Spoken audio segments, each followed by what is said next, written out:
seguir con nuestro estudio de la palabra de Dios y hemos estado analizando la carta a los Colosenses y vamos a entrar a una sección que tiene unas características peculiares de la carta. Nuestro mensaje de hoy se titula Busca las cosas de arriba. Y mire, hay características en Pablo y en sus escritos que son peculiares e importantes. La verdad es importante que analicemos esta particularidad de Pablo y de sus cartas. Hasta ahorita hemos visto que Pablo se ha encargado de atacar las herejías que se estaban desarrollando en la región de Lico. Y esa fue la causa que motivó a Pablo a redactar esta carta.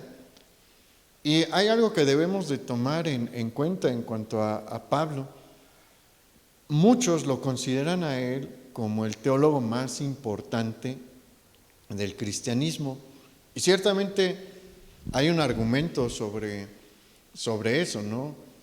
No encontramos otro teólogo tan trascendental dentro del mismo cristianismo como Pablo, pero a pesar de que él era un teólogo, era un hombre práctico también. Se preocupaba por la vida cotidiana que llevaban los creyentes. Él tiene bien presente que sí es necesario ser celosos de la sana doctrina, guardar la sana doctrina, pero que al mismo tiempo es necesario que llevemos una conducta en nuestra vida cotidiana que refleje los principios que sostenemos. Ese es uno de los grandes problemas y dilemas con los que nos encontramos el día de hoy cuando analizamos al cristianismo moderno, y es que hay un montón de personas que se llaman a sí mismas cristianas y que actúan igual o peor que las personas comunes y corrientes. Y es lamentable, antes no era así.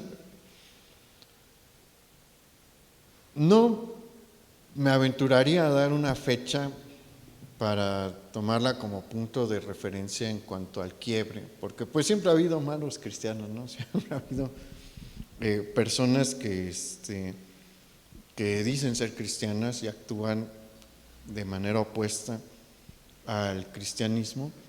Pero esto es algo que se ha agudizado en la época reciente.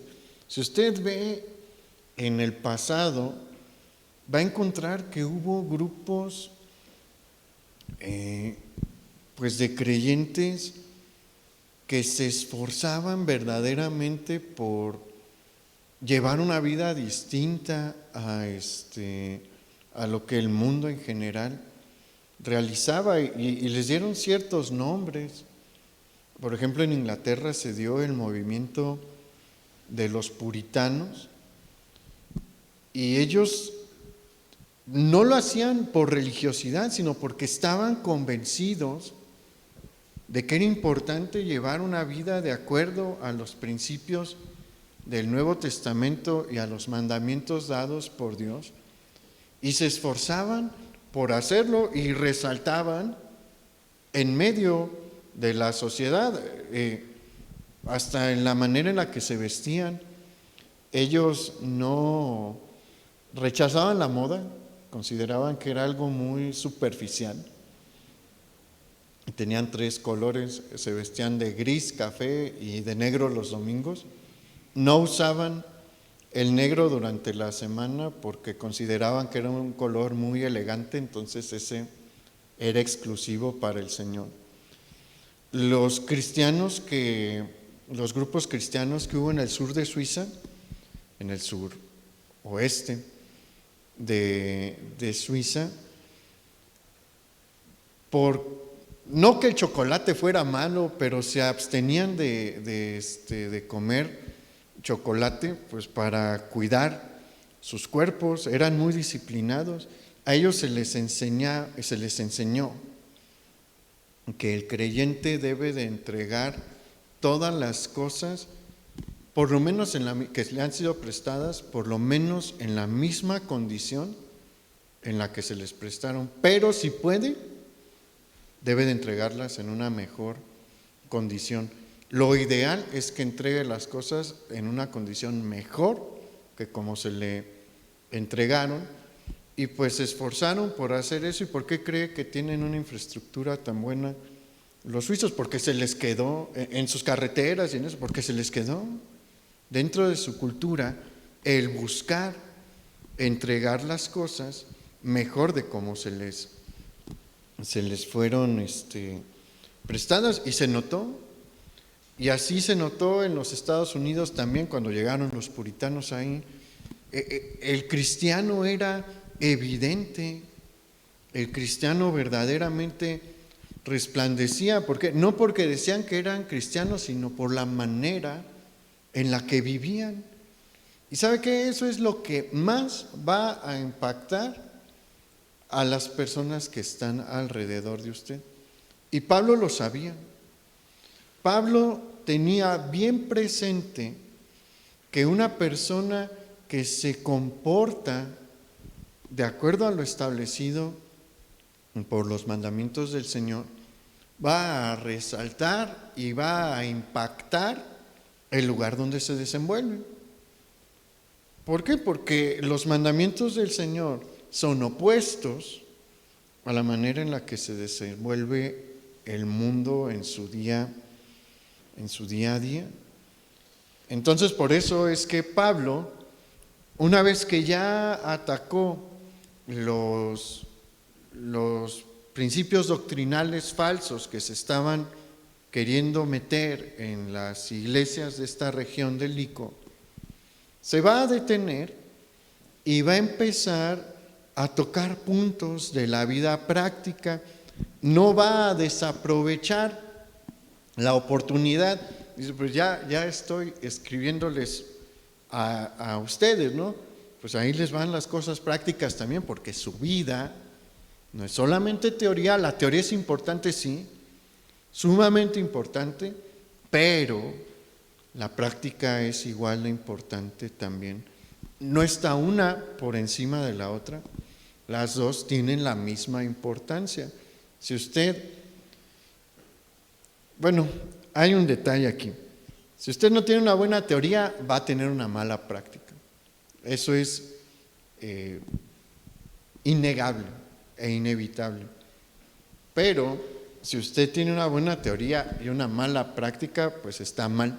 Su vida no está caminando de acuerdo a lo que el Señor espera de sus hijos. Entonces es necesario que tengamos los dos, tanto teoría como práctica. Y mire, ¿qué tan importante es la teoría? Acompáñeme rápidamente a 1 de Pedro 3:15.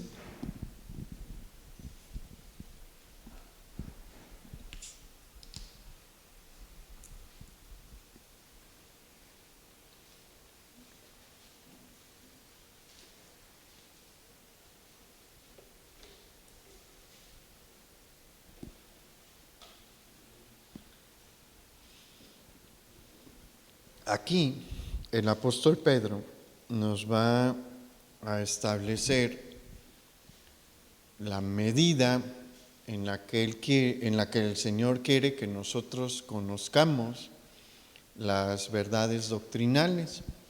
Y vamos a leer ahí en el versículo 15. Sino santificad a Dios el Señor en vuestros corazones y estad siempre preparados para presentar defensa con mansedumbre y reverencia ante todo el que os demande razón de la esperanza que hay en vosotros. ¿Qué es lo que el Señor desea de nosotros? ¿Qué tanto quiere que conozcamos las verdades las verdades doctrinales, tanto que estemos en condición de poder presentar una defensa de nuestra fe. ¿Cómo? Nos dice ahí también cómo, con mansedumbre y reverencia. Es decir, el Señor no quiere que andemos siendo conflictivos, eso lo vamos a abordar después, pero sí espera de sus hijos que tengan la capacidad de defender su fe, de poder darle respuesta a preguntas complicadas. ¿Hay preguntas complicadas para nosotros? Sí, muchas, que requieren de un buen tiempo de estudio, la verdad. Y Dios quiere que tengamos esa preparación. ¿Por qué cree que tenemos las clases los domingos? Para prepararles. No es porque querramos llenar un espacio, ni que sea fabuloso levantarse más temprano, no. Es porque en nuestro corazón está el deseo de que usted se prepare para que pueda dar una respuesta cuando le planteen una pregunta. ¿Sabe que esa es de las cosas más decepcionantes para los no creyentes, cuando uno no les puede dar una respuesta que satisfaga sus dudas, que le dé respuesta a sus preguntas?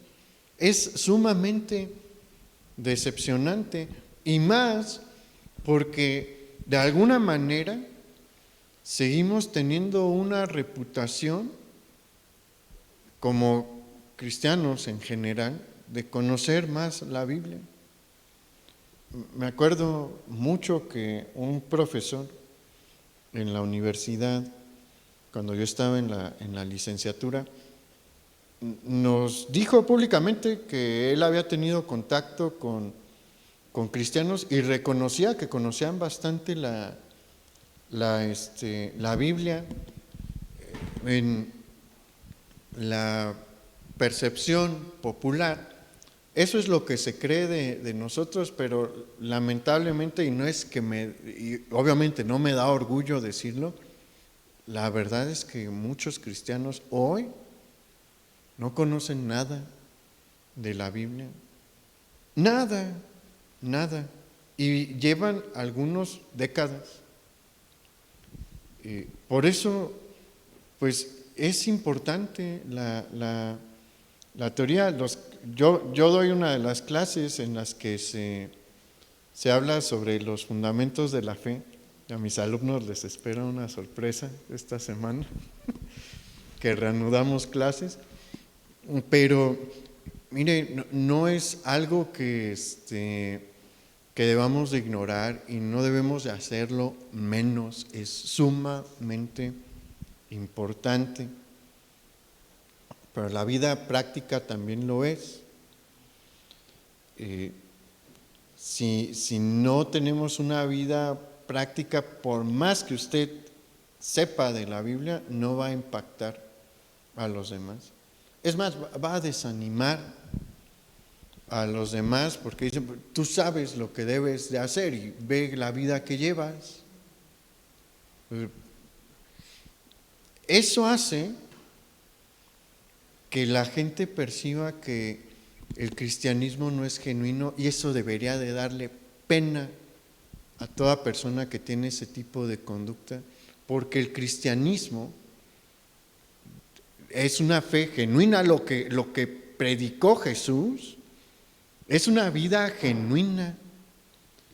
¿Por qué? Porque él siempre... ¿Cuál fue una de las principales críticas que le hizo Jesús a los fariseos? Su hipocresía. ¿Qué significa eso?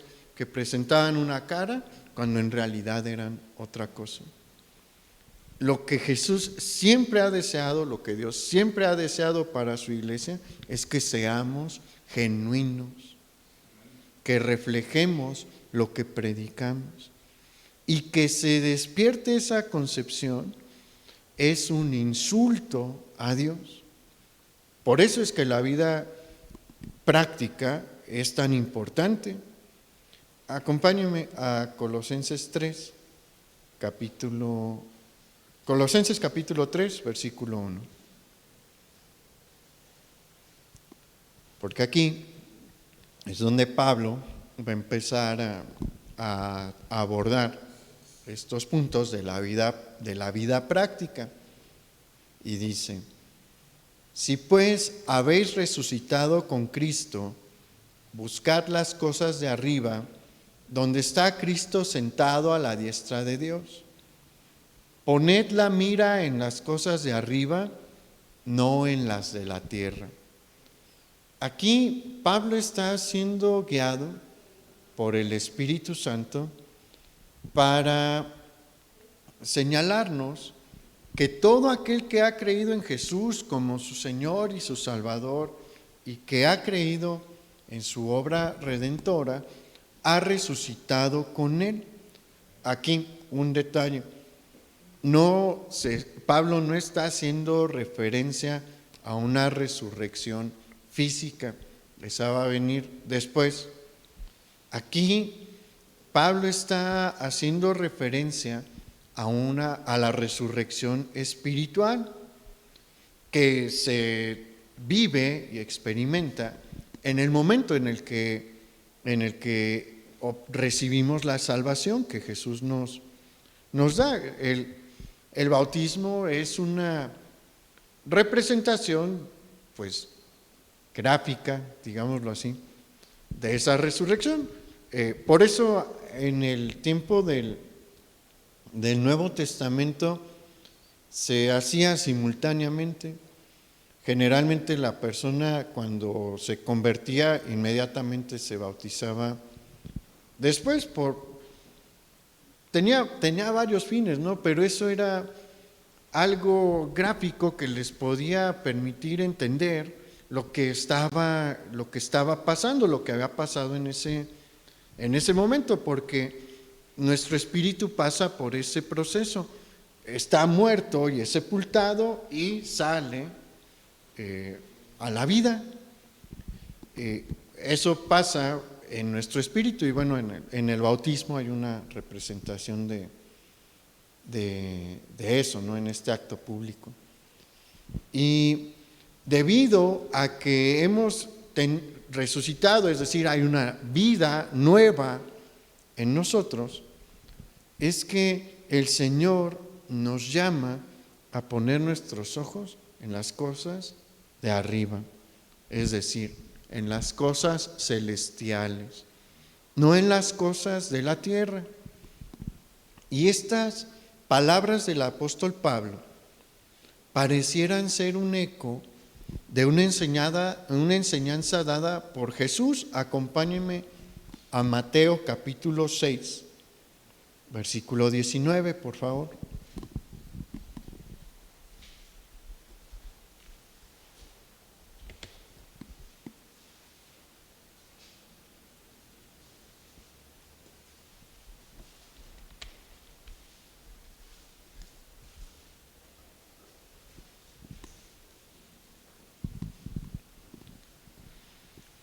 Mateo capítulo 6, versículo 19 dice: no os hagáis tesoros en la tierra, donde la polilla y el orín corrompen, y donde ladrones minan y hurtan, sino haceos tesoros en el cielo, donde ni la polilla ni el orín corrompen, y donde ladrones no minan ni hurtan, porque donde esté vuestro tesoro, allí estará también vuestro corazón.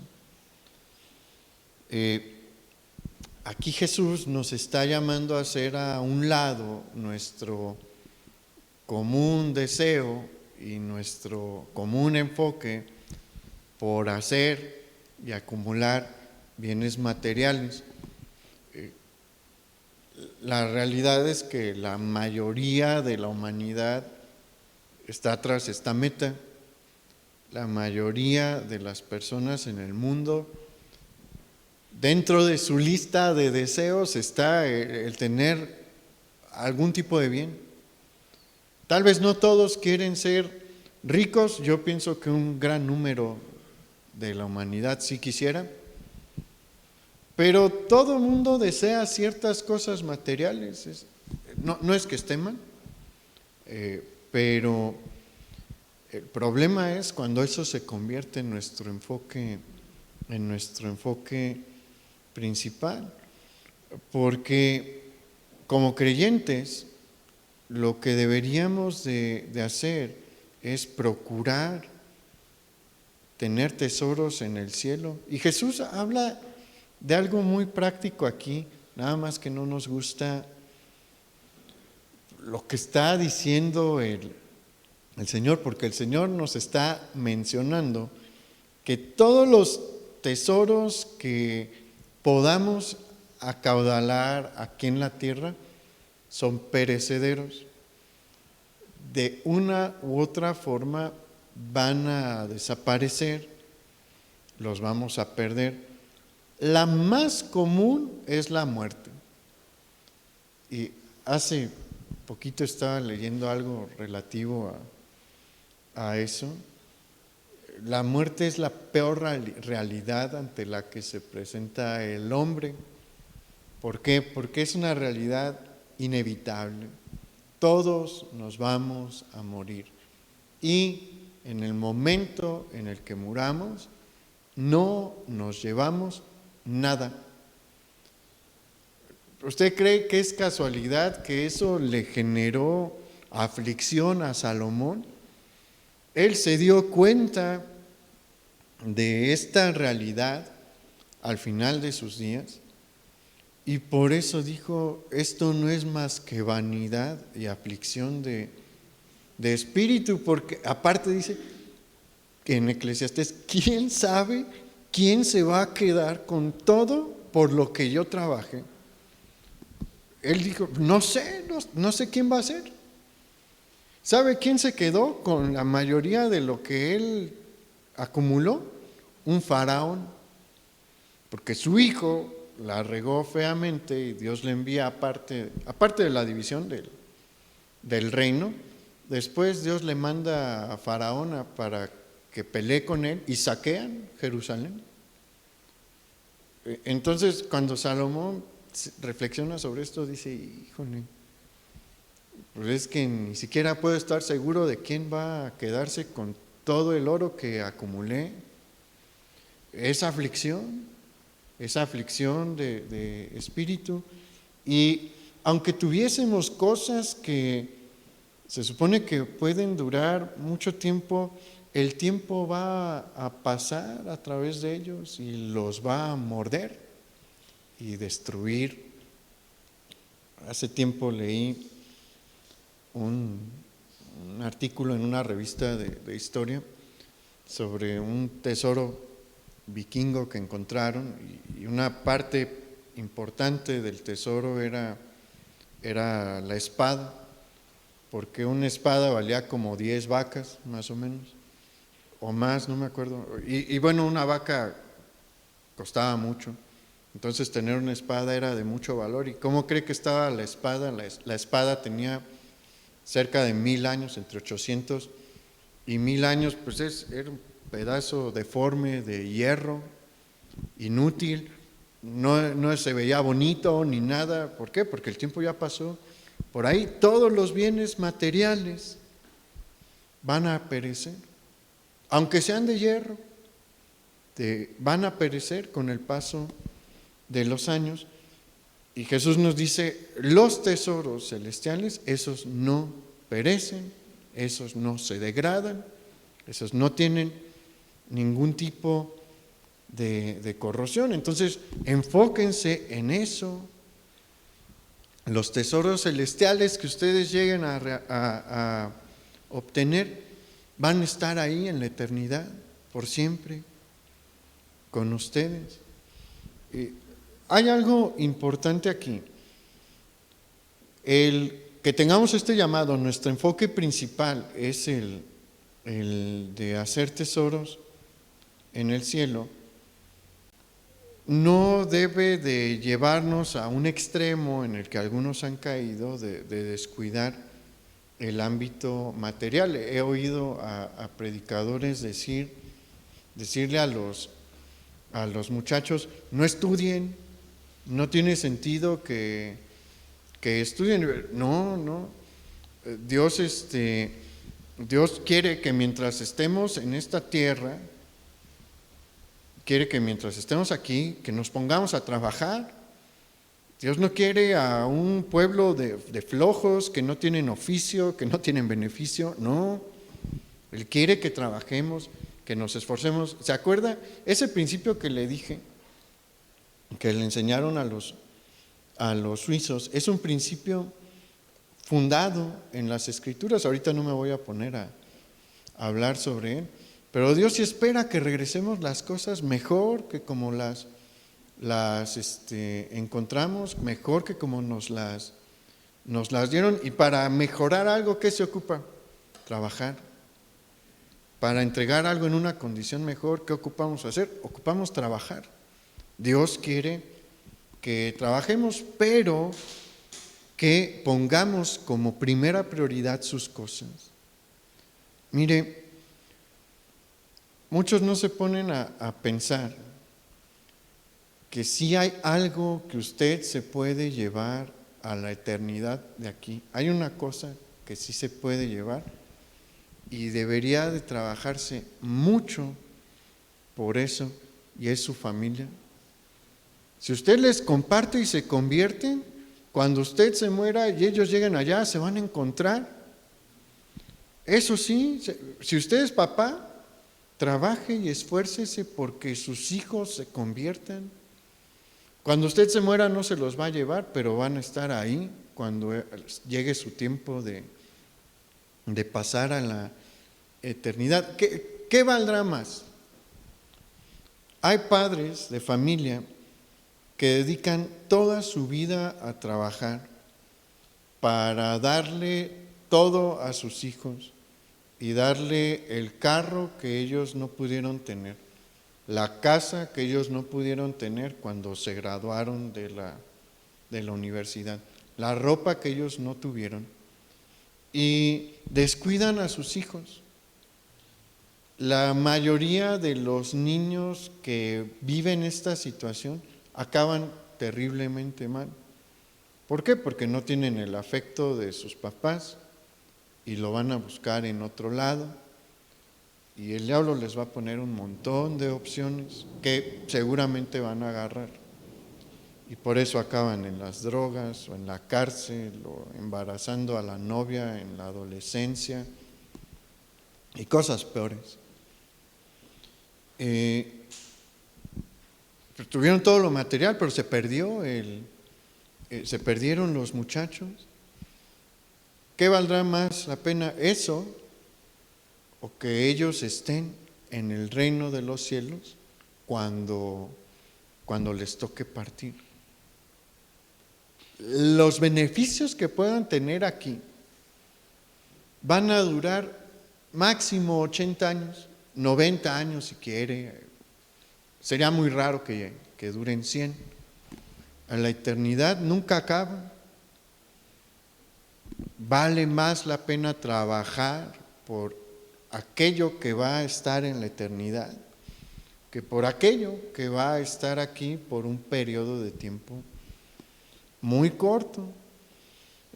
Por eso el Señor también nos dijo en Mateo 6:33, yo se lo leo: mas buscad primeramente el reino de Dios y su justicia, y todas estas cosas os serán añadidas. Si usted pone a Dios en el primer lugar, se va a poner a trabajar porque se va a dar cuenta de que la voluntad de Dios es que trabaje, y Él se encargará de darle lo necesario de acuerdo a su plan. A algunos sí les da riqueza, a otros los mantiene con lo necesario, pero no le va a faltar. Bien, después vamos a regresar a Colosenses 3, por favor, y vamos al versículo 3.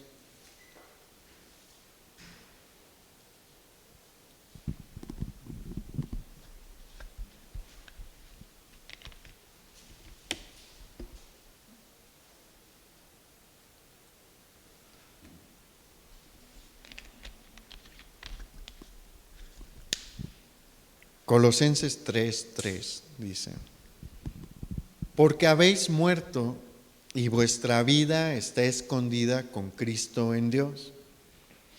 Cuando Cristo vuestra vida se manifieste, entonces vosotros también seréis manifestados con Él en gloria.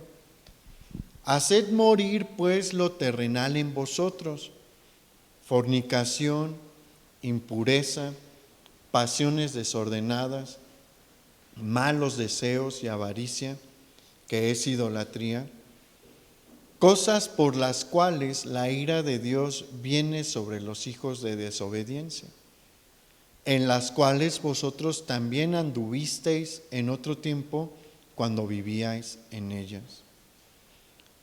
Aquí Pablo otra vez nos recuerda que tenemos una nueva vida en Cristo, que tenemos una nueva naturaleza, y por eso es necesario que hagamos morir las obras de la carne antes de que éstas se manifiesten en nosotros, porque, mire, usted tiene una nueva naturaleza en su alma y en su espíritu, sí, pero sigue teniendo reminiscencias de su naturaleza caída en su carne, es decir, en sus deseos físicos, que usted no puede evitar, ahí están, y hay un problema con ellos. Si usted los deja salir, van a salir. Si usted le da chance a sus impulsos de sacar lo que usted es carnalmente, lo van a hacer. No van a desaprovechar la oportunidad. Por eso todos los días, esto es de todos los días, debemos de buscar hacer morir nuestra carne.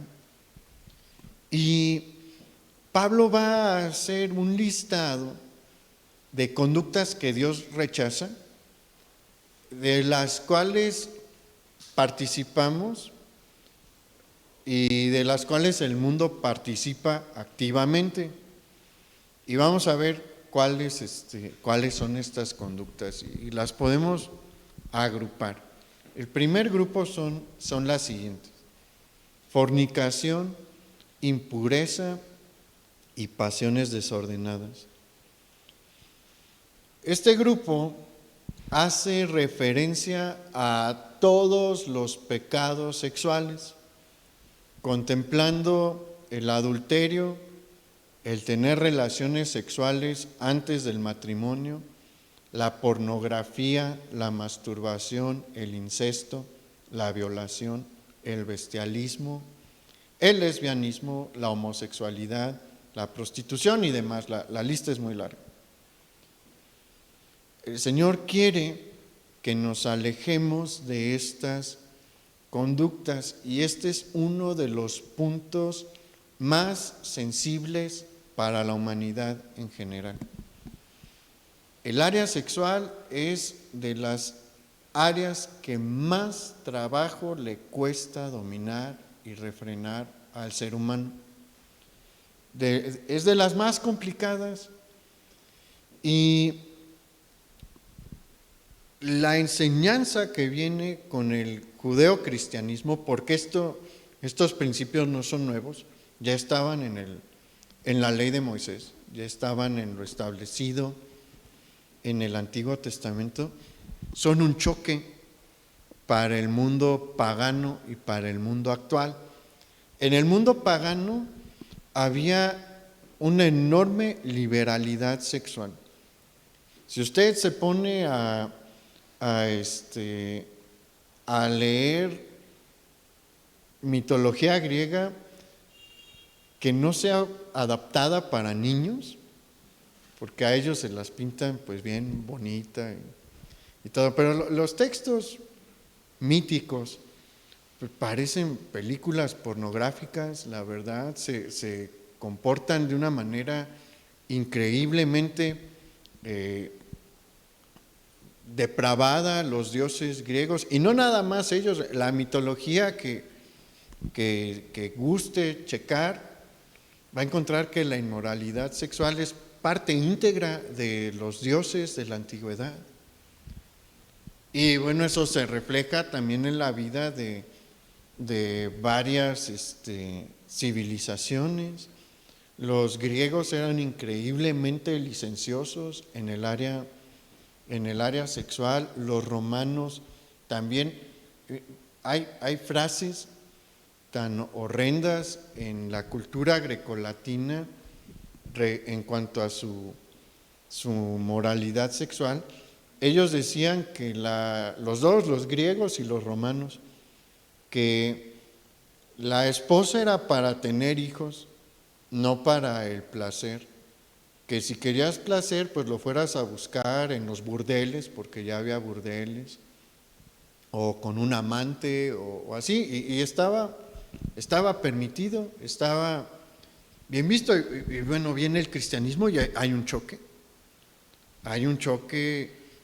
inevitable, y ese choque se sigue presentando el día de hoy. El día de hoy es una situación similar. ¿Por qué? Porque honestamente, si analizamos a las personas, no solamente a la juventud, a la población en general, vamos a encontrar que muchos desean regresar a la condición de inmoralidad del paganismo.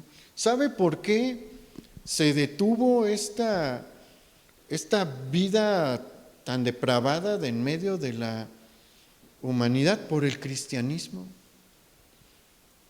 En varios libros sobre ética y moral cristianos que he leído, se hace un análisis sobre cómo Dios estableció un cinturón de protección, una muralla de protección en Occidente a través del cristianismo por la moralidad que viene con él.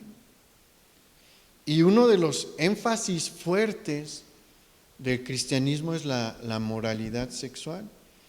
¿Por qué? Porque bajo la perspectiva cristiana, las relaciones sexuales no son malas, no son actos pecaminosos, pero se restringen a una relación matrimonial heterosexual monogámica. Es decir, las relaciones sexuales están aprobadas por Dios, Él dice que están bien, siempre y cuando se realicen bajo un matrimonio entre un hombre y una mujer, y se acabó. Fuera de esto, ¿qué pide el Señor en cuanto a la sexualidad? Abstinencia absoluta.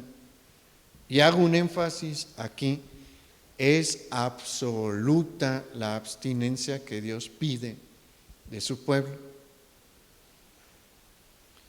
Pero el hombre ha querido quitar esto, ¿no?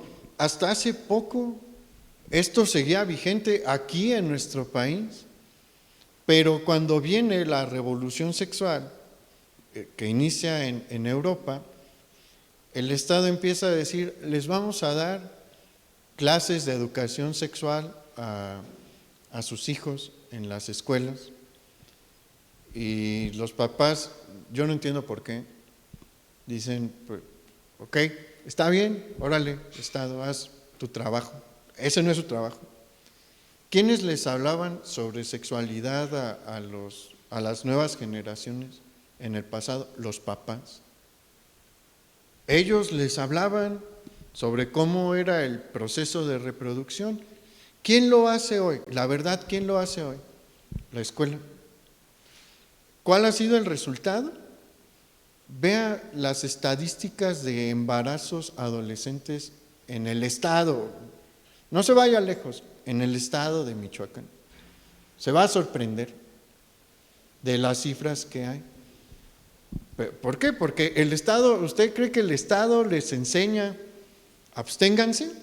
No, el Estado va, y se lo digo porque a mí, en un lugar donde yo trabajé, me tocó pues estar en estas conferencias. ¿Qué hace el Estado? Les lleva condones para repartir como si fueran paletas para los... ¿Se acuerda que de niño luego a uno le daban los maestros una paleta si se portó bien? Como los muchachos estuvieron atentos toda la conferencia, ahí les va su condón de premio al final. Así es, eso es lo que hace el Estado. ¿Les sorprende lo que vivimos hoy? No, no es de sorprender, es una consecuencia lógica. Pero ¿qué es lo que el Señor quiere? ¿Qué quiere de usted, papá y mamá, que usted le hable de esto a sus hijos? No son temas fáciles, no es fácil decirles que está mal la pornografía, que está mal la masturbación, que está mal tener relaciones sexuales antes del matrimonio. No es fácil. Abordar estos temas que contradicen lo que el lobby LGTB y demás está proponiendo. No es fácil sentarse con su hijo de 12, 13 años y decirle, hey, esto está mal. Pero sabe que si usted hace bien su trabajo,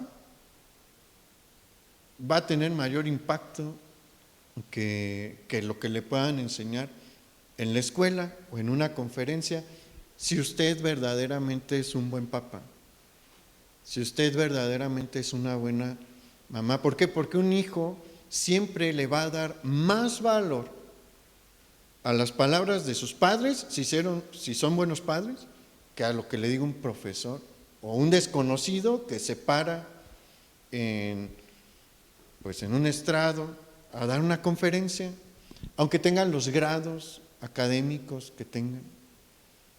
Porque la figura paterna y materna, cuando se desarrolla bien, tiene muchísimo más peso, pero ese es su trabajo. El ser un buen padre y una buena madre es su trabajo. Vamos al siguiente grupo, que dice malos deseos. Y esto refiere a todos los pensamientos de maldad que podamos tener hacia otras personas.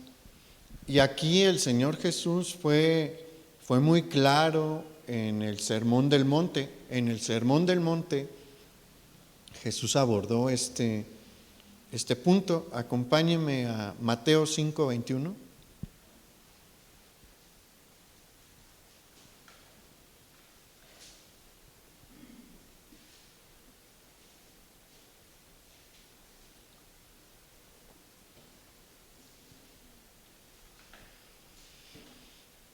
Dice Mateo 5:21, oísteis que fue dicho a los antiguos, no matarás, y cualquiera que matare será culpable de juicio.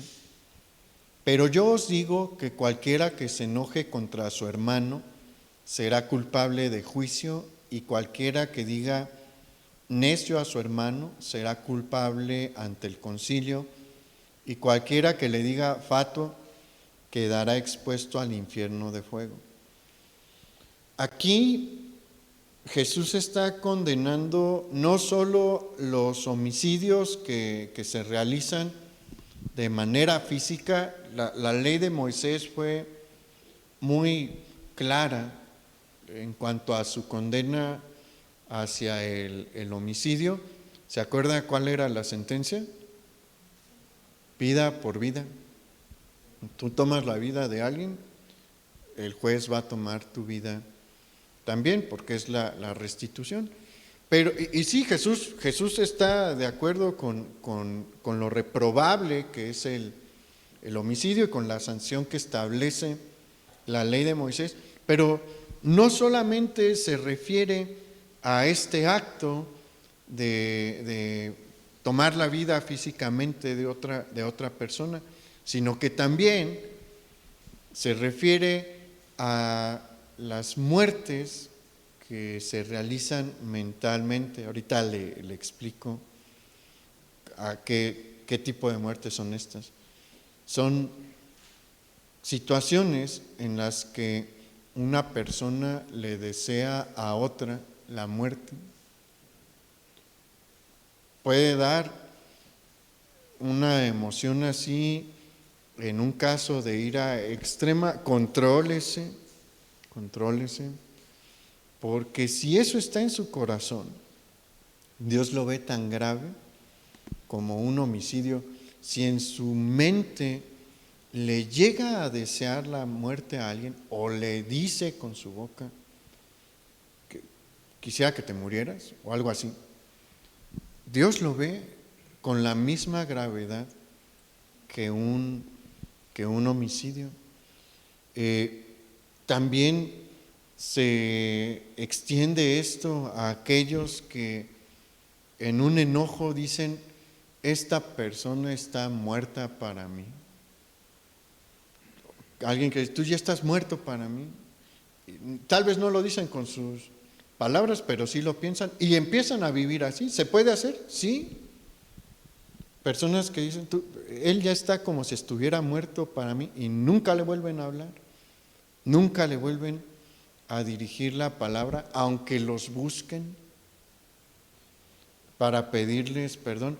Cuando alguien hace eso, Dios lo ve con la misma gravedad que el homicidio. Obviamente tiene consecuencias distintas, porque no hay esta sentencia, ¿no?, de vida por vida, como si se diera el homicidio físico. Pero Dios dice: es que es como si mataras a la persona, por lo menos en tu vida, y está mal, es algo reprobable ante mis ojos. Y otra cosa más que Jesús condena es el insultar a las demás personas.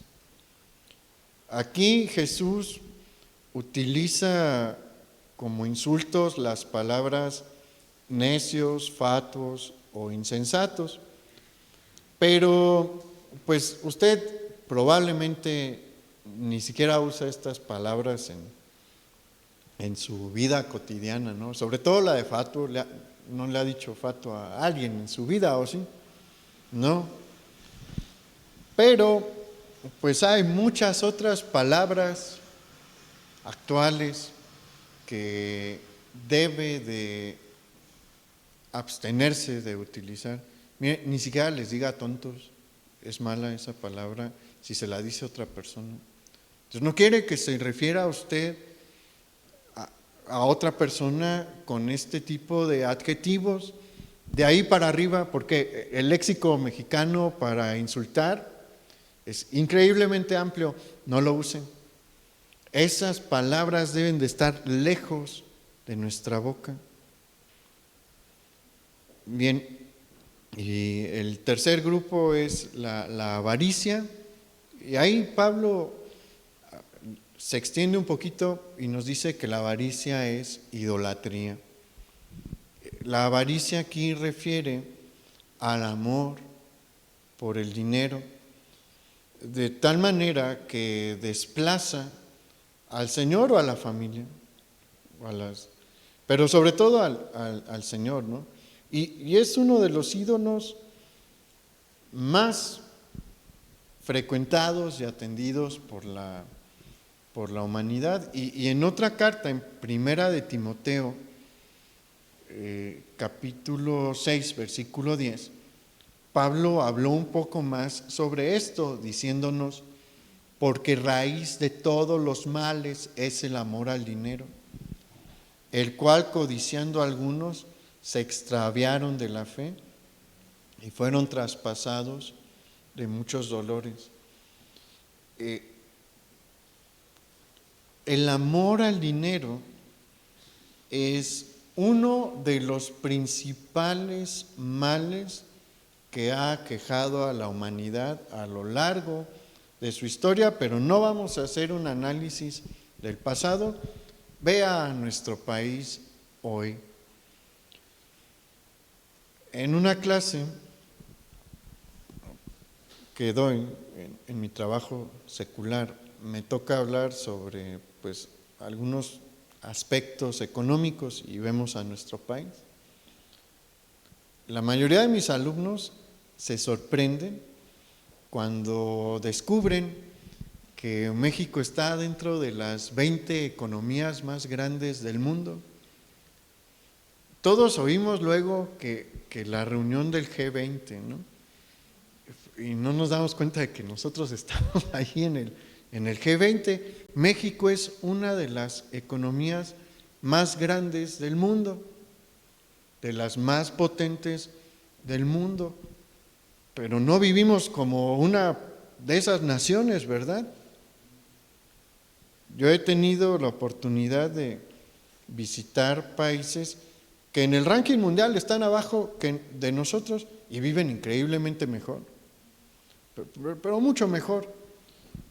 ¿Por qué los mexicanos tenemos las carreteras que tenemos, los sueldos que tenemos? Porque llevamos décadas, muchas décadas, no creo que nada más 3, es lo que luego nos dicen, pero no, son muchas más, en la que la avaricia llevó a que un grupito se quedara con todo. ¿Sabe que en México hay más multimillonarios que en Alemania? Eso es sorprendente. Hay más hombres en las listas de los más ricos y acaudalados del mundo en México que en Alemania.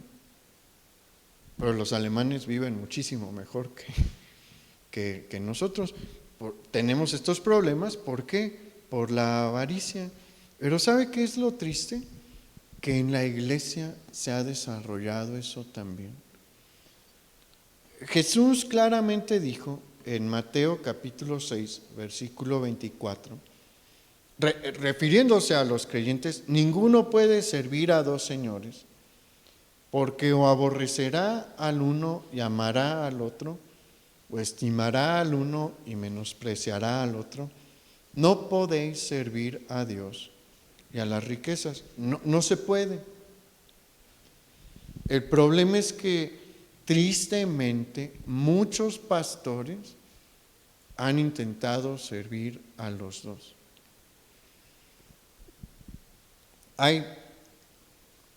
Dios siempre ha tenido cuidado de sus siervos, siempre. A veces les permite tener una vida pues relativamente cómoda en cuanto a lo material, a veces no. A veces los mantiene también con lo necesario. La promesa de Dios es que no van a pasar hambre, ni les va a faltar lo necesario.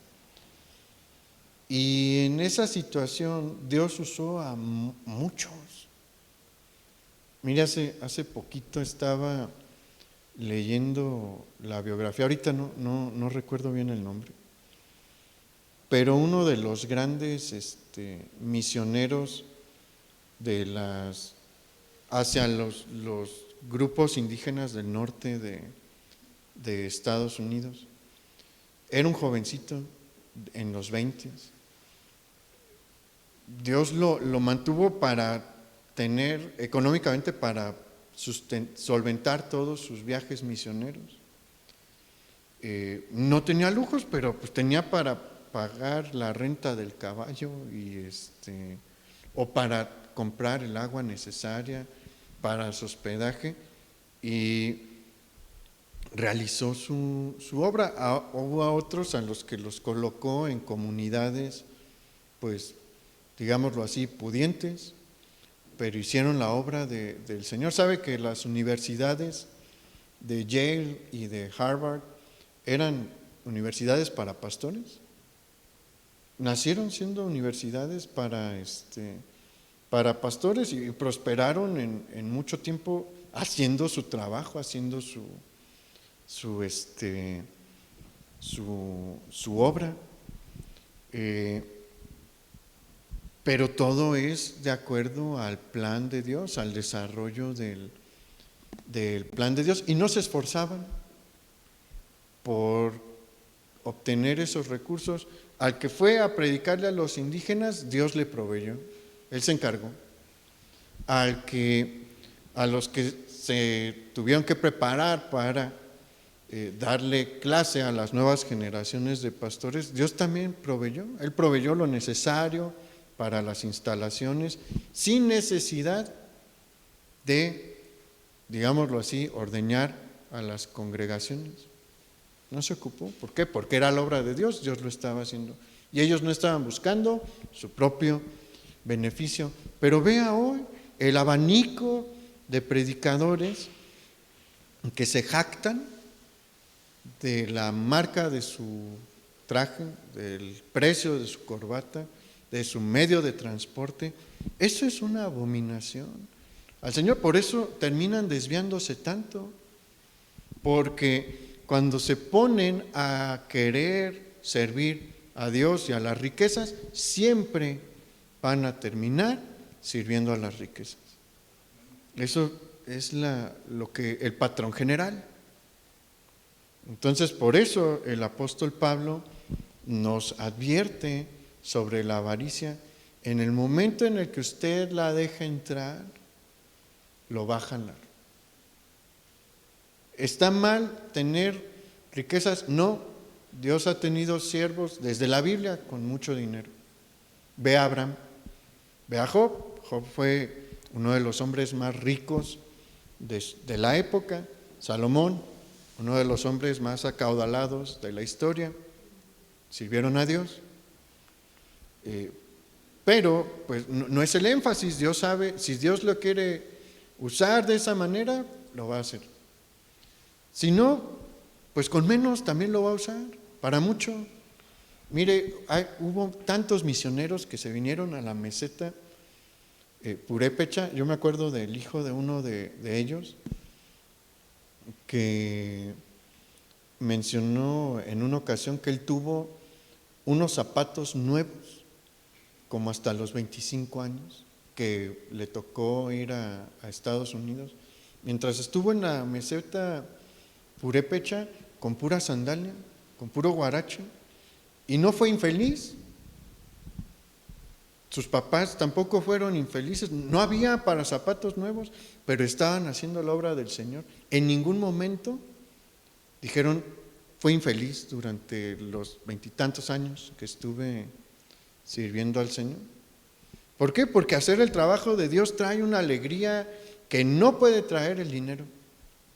Entonces, por eso es la advertencia: dejemos que Dios nos lleve a través de su plan. Y vamos a terminar, vamos al versículo 8 ahí en Colosenses 3. Dice: pero ahora dejad también vosotros todas estas cosas: ira, enojo, malicia, blasfemias, palabras deshonestas de vuestra boca. No mintáis los unos a los otros, habiéndoos despojado del viejo hombre con sus hechos, y revestíos del nuevo, el cual, conforme a la imagen del que lo creó, se va renovando hasta el conocimiento pleno. Aquí, en el versículo 10, Pablo nos está llamando a revestirnos. ¿Qué significa esto?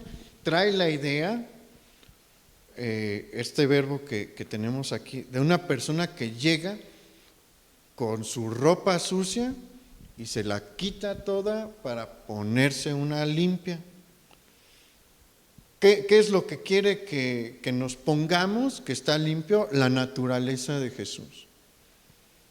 ¿Y qué es lo que quiere que dejemos? La naturaleza humana, carnal, que tenemos. Y nos vuelve a mencionar varias conductas que debemos de hacer a un lado. Y nos dice que hay que quitar la ira, el enojo y la malicia. Dios quiere que tengamos un carácter como el de Jesús. Y póngase a pensar, Jesús sí se llegó a enojar, como cuando estuvo en el templo y sacó a los mercaderes que había allí. Pero es un pasaje de la Escritura. Hay ocasiones en las que uno se puede molestar, sí, pero son extraordinarias. ¿Cómo se imagina a Jesús? ¿Con el ceño fruncido? ¿Cómo se lo imagina? con una sonrisa, contento, tranquilo, alegre. Se lo imagina. Hasta la manera de regañar a sus discípulos ha de haber sido bien especial, ¿no? Porque sí los llegó a regañar, sí los llegó a regañar, pero nunca se percibe, incluso en esos pasajes, una ira como la que a veces nosotros tenemos. Y eran situaciones excepcionales, ¿no? Pero, ¿por qué cree que la gente quería estar con Jesús? Porque era agradable, porque era amable, porque estaba contento. No era... Hay personas que cuando uno habla con ellas es como si agarrara un limón y lo empezara a masticar. Entre los mismos cristianos, la verdad, Dios no quiere eso. Estar con Jesús era, haga de cuenta, como estar comiéndose su postre favorito, que lo disfruta, ¿no? Con su taza de café, si le gusta el café. Era bonito estar con la persona de Jesús. Nadie relaciona a Jesús con ira, enojo y malicia, pero tristemente a veces nos podrían bien relacionar a nosotros con alguna de estas tres. Hay que dejarlas. ¿Qué otra cosa quiere el Señor que dejemos? Las blasfemias, las palabras deshonestas. Aquí algo importante. La blasfemia es todo tipo de insulto hacia Dios y puede ir desde tomar su nombre en vano. Hay tanta gente que jura por Dios y eso a Dios le molesta de verdad. La Biblia contempla ciertos juramentos y sí permite jurar en el nombre de Dios, pero más vale que cumplan y que estén diciendo la verdad. Porque si no, si se hace un juramento en el nombre de Dios y se tiene la intención de no cumplirlo, ay de aquel. ¿Qué dice el mandamiento? No dará Jehová por inocente al que tomare su nombre en vano. O aquel que jura por Dios y está mintiendo, es la misma situación. Dios no le tomará por inocente, pero también puede ser la blasfemia el faltarle al respeto a Dios usando groserías cerca de su nombre. Hay gente que le dice groserías a Dios o que maldice usando el nombre de Dios. Esas son de las cosas que deben de estar lejos de nosotros. Y lo relativo a las palabras deshonestas, ahí abarca desde el engaño hasta las groserías y el doble sentido. Hay gente que son unos maestros del albur. Dios quiere que todo eso esté en el pasado. Dios abomina los albures y el doble sentido. Esto es algo que debemos de quitarnos como si fuera ropa sucia y ponernos ropa limpia. ¿Y qué es la tercera cosa? La mentira. Es uno de los pecados contemplados dentro de los 10 mandamientos. Éxodo 20, capítulo 16. Éxodo capítulo 20, versículo 16 dice: no hablarás contra tu prójimo falso testimonio. Eso es no mentir. ¿Qué es una mentira? Todo aquello que no se ajusta con la verdad y la realidad. Aquello que no se ajusta con la realidad es una mentira. Entonces, estas son las cosas que Dios quiere que nosotros hagamos a un lado. Dios quiere de nosotros algo distinto, un pueblo que se enfoca en las cosas de arriba y que vive de una manera distinta a como vive el mundo. Vamos a orar. Bendito Padre, gracias por esta enseñanza práctica que tú nos das, porque esto es algo que podemos empezar a vivir hoy, aquí, en este momento. No es fácil para nosotros, pero tú nos dijiste que tu Espíritu Santo está con nosotros para ayudarnos. Él está con nosotros para cargar el peso del yugo. No estamos solo en esto, pero quieres que nosotros nos sometamos al yugo también. Tú llevas la principal carga, pero nosotros debemos de someternos a ti también. Y queremos hacerlo, Señor, porque queremos ser una luz. Queremos que se note que somos tus hijos, no para gloria nuestra, sino para que se abran puertas para que otros se acerquen a ti. Que otros digan, yo quiero vivir así. ¿Cómo le hago? Y así poderles compartir el mensaje del Evangelio. Ayúdanos, Señor. Nos ponemos hoy en tus manos, en el nombre de Jesús. Amén.